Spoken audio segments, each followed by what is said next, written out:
ओम श्री गुरवे नमः। ओम नमो भगवते वासुदेवाय। ओम श्री परमात्मने नमः। श्री राधाकृष्णाभ्यं नमः। नारायणं नमस्कृत्यं नरं चैव नरोत्तमं देवी सरस्वती व्यासं ततो जयमुदीरयेत्। मूकं करोति वाचालं पङ्गुलङ्घयते गिरिं यत्कृपातमहं वन्दे परमानन्दमाधवम्। अथ षोडशाध्यायः परीक्षित की दिग्विजय तथा धर्म और पृथ्वी का संवाद। सूत जी कहते हैं, शौनक जी, पांडवों के महाप्रयाण के पश्चात भगवान के परम भक्त राजा परीक्षित श्रेष्ठ ब्राह्मणों की शिक्षा के अनुसार पृथ्वी का शासन करने लगे। उनके जन्म के समय ज्योतिषियों ने उनके संबंध में जो कुछ कहा था, वास्तव में वही सभी महान गुण उसमें विद्यमान थे। उन्होंने उत्तर की पुत्री इरावती से विवाह किया। उससे उन्होंने जन्मेजय आदि 4 पुत्र उत्पन्न किए तथा कृपाचार्यों को आचार्य बनाकर उन्होंने गंगा के तट पर 3 अश्वमेध यज्ञ किए, जिसमें ब्राह्मणों को पुष्कल दक्षिणा दी गई। उन यज्ञों में देवताओं ने प्रत्यक्ष रूप में प्रकट होकर अपना भाग ग्रहण किया था। एक बार दिग्विजय करते समय उन्होंने देखा कि शूद्र के रूप में कलिजुग राजा का वेश धारण करके एक गाय और बैल के जोड़ों को ठोकरों से मार रहा है।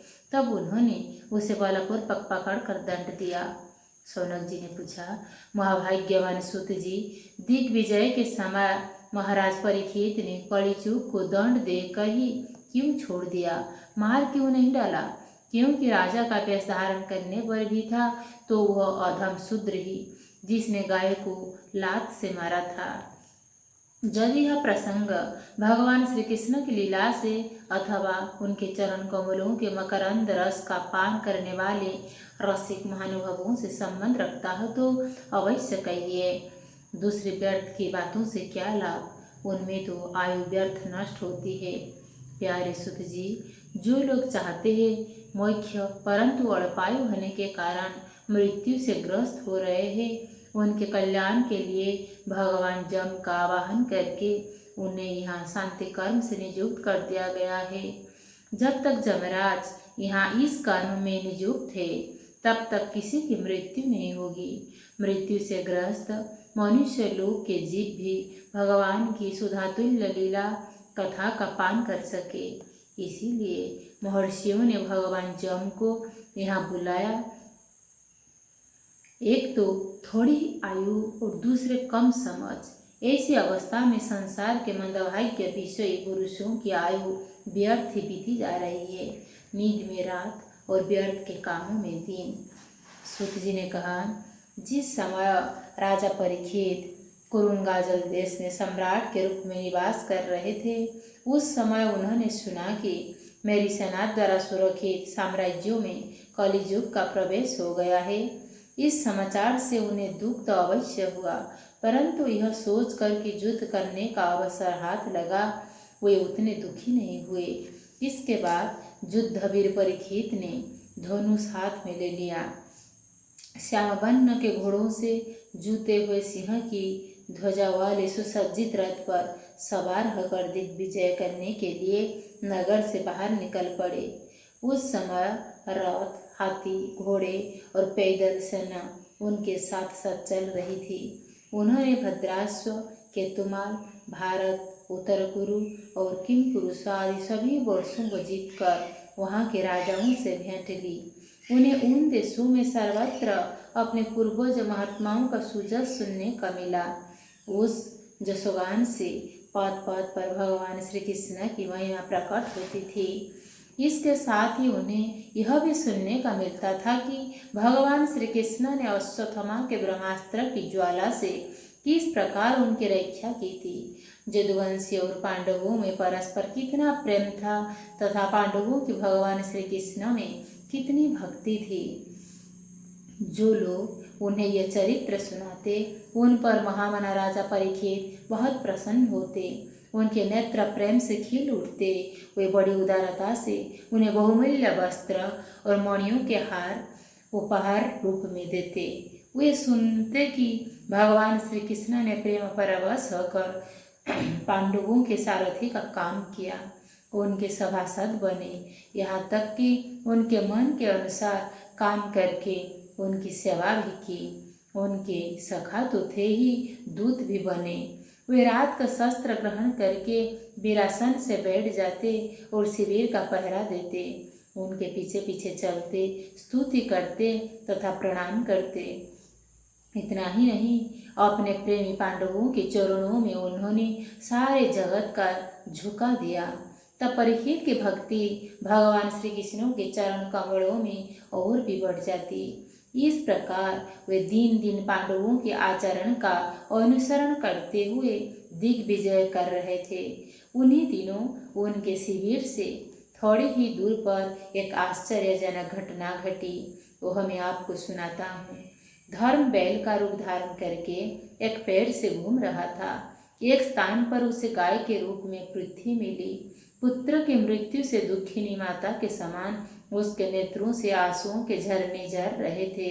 उसका शरीर श्रीहीन हो गया था। धर्म पृथ्वी से पूछने लगा।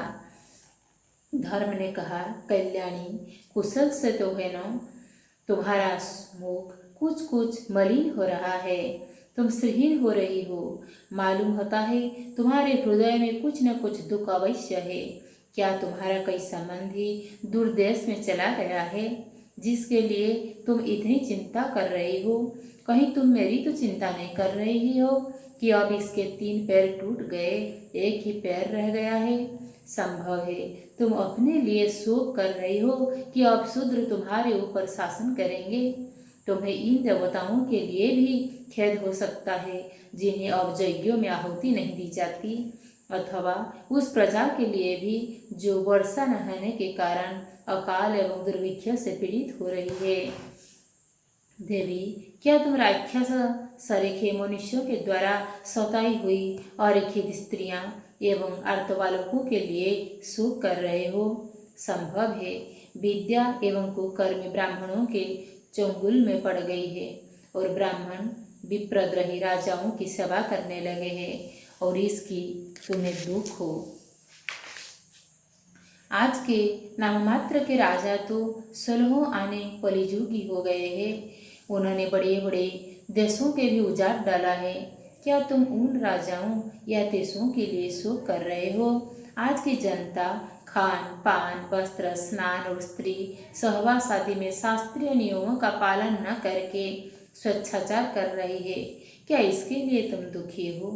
माँ पृथ्वी, अब समझ में आया हो न हो तुम्हें भगवान श्री कृष्ण की याद आ रही होगी, क्योंकि उन्होंने तुम्हारा भार उतारने के लिए ही अवतार लिया था और ऐसी लीलाएं की थी जो मोक्ष का भी अवलंबन है।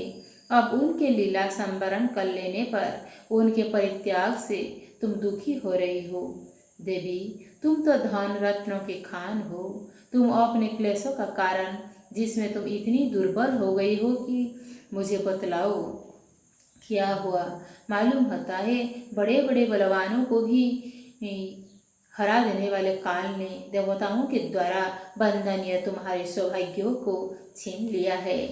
पृथ्वी ने कहा, धर्म, तुम मुझसे जो कुछ पूछ रहे हो वह सब स्वयं जानते हो। जिन भगवान के सहारे तुम सारे संसार को सुख पहुंचाने वाले अपने 4 चरणों से युक्त थे, जिनसे सत्य, पवित्रता, दया, क्षमा, त्याग, संतोष, सरलता, सम, दम, तप, समता, तितिक्षा, उपरति, शास्त्र विचार, ज्ञान, वैराग्य, ऐश्वर्य, वीरता, तेज, बल, स्मृति, स्वतंत्रता, कौशल, कांति, धैर्य, कोमलता, निर्भीकता, विनय, शील, साहस, उत्साह, बल, सौभाग्य, गंभीरता, स्थिरता, आस्तिकता, कीर्ति, गौरव और निरहंकारता, ये 39 अपाकृत गुण तथा महत्वाकांक्षी पुरुषों के द्वारा वांछनीय और भी बहुत से महान गुण उनकी सेवा करने के लिए नित्य निरंतर निवास करते हैं। एक क्षण के लिए भी उनसे अलग नहीं होते। उन्हीं समस्त गुणों के आश्रय सौंदर्य धाम भगवान श्री कृष्ण ने इस समय इस लोक से अपनी लीला संवरण कर ली और यह संसार पापमय कलिजुग की कुदृष्टि का शिकार हो गया। यही देखकर मुझे बड़ा शोक हो रहा है। अपने लिए देवताओं में श्रेष्ठ, तुम्हारे लिए देवता, पितर, ऋषि, साधु और समस्त वनों तथा आश्रमों के मनुष्यों के लिए मैं शोकग्रस्त हो रही हूँ, जिनका कृपा कटाक्ष प्राप्त करने के लिए ब्रह्मा आदि देवता भगवान के शरणागत होकर बहुत दिनों तक तपस्या करते रहे। वही लक्ष्मी जी अपने निवास स्थान कमल वन का परित्याग करके बड़े प्रेम से जिनके चरण कमलों की सुभग छत्र छाया का सेवन करती है, उन्हीं भगवान के कमल, वज्र, अंकस, ध्वजा आदि चिन्हों से जो श्री चरणों से विभूषित होने के कारण मुझे महान वैभव प्राप्त हुआ था और मेरी तीनों लोकों से बढ़कर सभा हुई थी, परंतु मेरे सौभाग्य का अब अंत हो गया। भगवान ने मुझ अभागिनी का छोड़ दिया। मालूम होता है मुझे अपने सौभाग्य पर गर्व हो गया था, इसीलिए उन्होंने मुझे यह दंड दिया है। तुम अपने 3 चरणों के कम हो जाने से मन ही मन कूढ़ रहे थे, अतः अपने पुरुषार्थ से तुम्हें अपने ही अंदर पुनः सब अंगों से पूर्ण एवं स्वस्थ कर देने के लिए वे अत्यंत रमणीय श्याम सुंदर विग्रह से जदुवंश में प्रकट हुए और मेरे बड़े भारी भार को, जो असुर वंशी राजाओं की सैकड़ों अक्षौहिणी के रूप में था, नष्ट कर डाला, क्योंकि वे परम स्वतंत्र थे, जिन्होंने अपने प्रेम भरी चितवन, मनोहर मुस्कान और मीठी मीठी बातों से सत्यभामा आदि मधुमयी मानिनियों के मान के साथ धीरज को भी छीन लिया था, और जिनके चरण कमलों के स्पर्श से मैं निरंतर आनंद से पुलकित रहती थी, उन पुरुषोत्तम भगवान श्री कृष्ण का विरह भला कौन सह सकती है। धर और पृथ्वी इस प्रकार आपस में बातचीत कर ही रहे थे कि उसी समय राजस से परीक्षित पूर्व वाहिनी सरस्वती के तट पर आ पहुँचे। इति श्रीमद्भागवते महापुराणे पारमहंस्यां साहित्यं प्रथमस्कन्धे पृथ्वीधर्मसंवादो नाम षोडशोऽध्यायः। हिमस्यादुरणे भङ्गो मुनिरपि मतिभ्रम यदि सोदं सुदं वा मम दोषो न विद्यते।